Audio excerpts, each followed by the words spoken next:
Hey there, Trevor here. And in this video, I'm going to show you how to remove a repost on TikTok.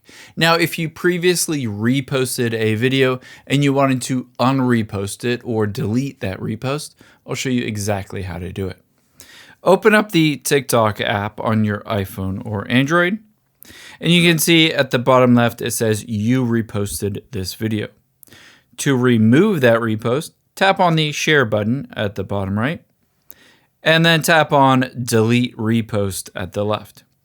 However, keep in mind if you don't know that video and you wanted to basically navigate to the video to delete that repost, you can do that by tapping on profile at the bottom right, tapping on the repost icon in the middle of the screen, tapping on any of the videos that you reposted, tap on the share button at the bottom right, and then tap on delete repost.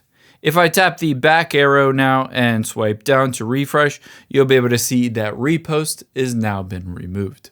I hope this helps. If you enjoyed this video, check out the video over to my right. I think you'll really like that one as well.